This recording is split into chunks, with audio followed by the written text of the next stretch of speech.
Si nous passons maintenant à un autre sujet de 7 sur 7, la guerre d'Algérie. La guerre d'Algérie s'est terminée il y a 20 ans. 20 ans, c'est loin. Pourtant, la semaine dernière, une enquête du journal Libération sur la découverte d'un charnier dans une petite ville des Aurès, cette enquête a déclenché une véritable tempête.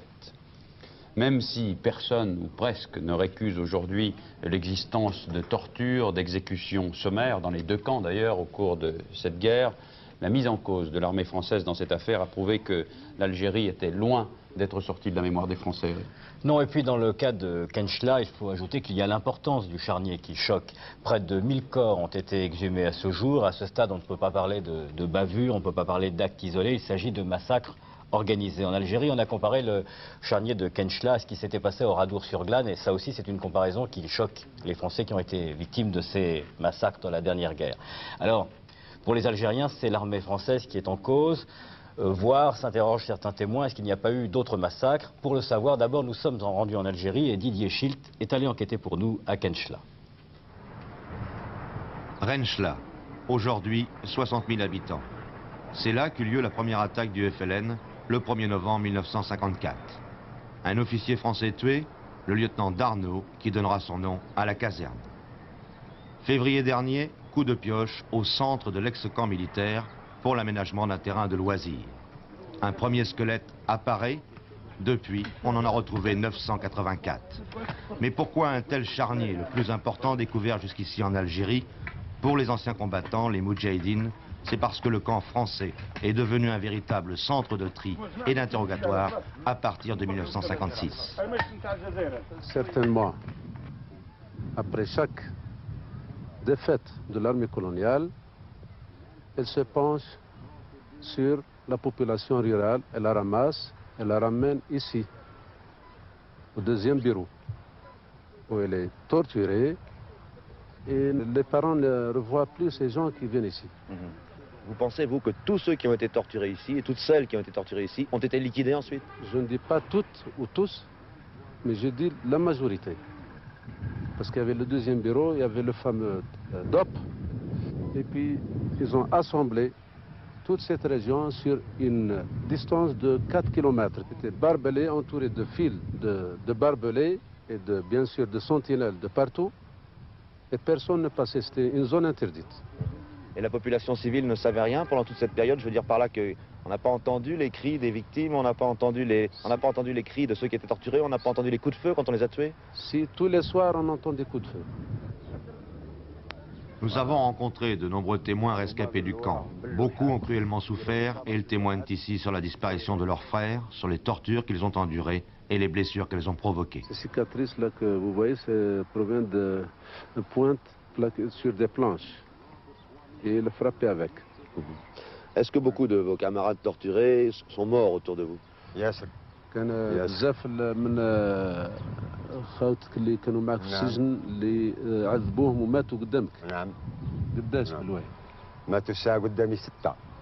Là on a vu 6 morts devant lui. Ces deux femmes sont veuves de guerre. Elles affirment: nos maris officiers ont été torturés au camp où ils ont disparu. Nous-mêmes avons subi toutes sortes de sévices.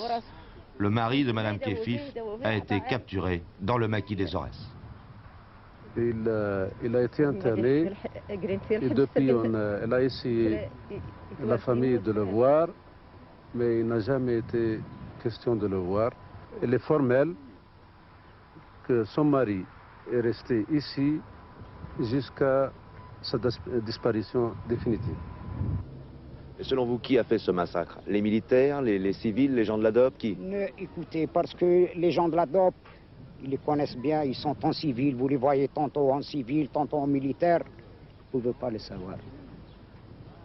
On connaît quelques-uns, c'est renommé, par exemple, il y a un qui s'appelait Garcia, c'est un renommé de la torture, c'est un gaillard qui pèse, je crois, 90 kilos ou plus.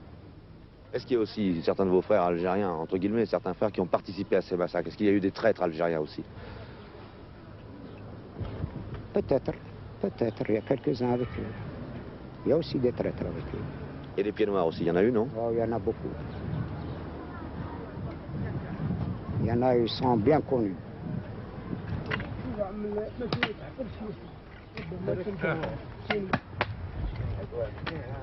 Deuxième jour des fouilles, la municipalité a repris les travaux spécialement pour nous. Et ce matin, en quelques heures, 7 nouveaux cadavres ont été découverts. Et on se demande aujourd'hui jusqu'où va l'étendue de ce charnier, puisque les anciennes limites de la caserne d'Arnaud sont à peu près à 900 mètres d'ici. Or, à chaque coup de pioche, ou presque, on retrouve un nouveau squelette. Les experts algériens qui ont examiné le charnier sont formels. Beaucoup de victimes ont été achevées par balles. Dans les fosses, nous avons retrouvé des bijoux, douilles, plombs, ordures et des boîtes de bière françaises. Quelquefois aussi des instruments de torture. On a pu retrouver des instruments qui semblent être des instruments ayant pu être utilisés pour pratiquer des sévices, en particulier cette menotte que nous avons retrouvée sur un corps, cette chaîne qui liait les mains d'un malheureux dans le dos, des coins enfoncés dans les genoux et qui avaient persisté, et cet objet que nous avons retrouvé perpendiculaire à l'axe de la colonne vertébrale. Mais docteur, est-ce que vous êtes sûr des dates de la mort en général et de l'âge des victimes? Pour ce qui est de l'âge des victimes, ça ne pose pas de problème. Parce qu'on peut très bien déterminer à partir des ossements et en particulier au niveau de la dentition des victimes s'il s'agit d'adultes ou de gens d'un certain âge. Donc il s'agit dans la plupart des cas, dans la majorité des cas, d'adultes jeunes, de sexe masculin, avec 20% à 25% environ de femmes et d'enfants. Et l'âge de la mort remonte à quand alors? La qualité des cartilages articulaires m'a donné une indication et une voie à suivre que j'ai suivie pour essayer d'être le plus précis possible. Et en me basant sur eux, j'ai pu avancer le chiffre d'un quart de siècle. Pour les Algériens, le charnier de Renchela est la preuve évidente qu'il y a eu crime de guerre. Et l'Algérie, qui est à la veille du 20e anniversaire de son indépendance, ne veut pas oublier le charnier de Renchela, où sera édifié bientôt un monument à la gloire de ces martyrs. Je peux dire que nous avons tourné la page de la guerre d'Algérie et nous avons banni à jamais le racisme de notre rang.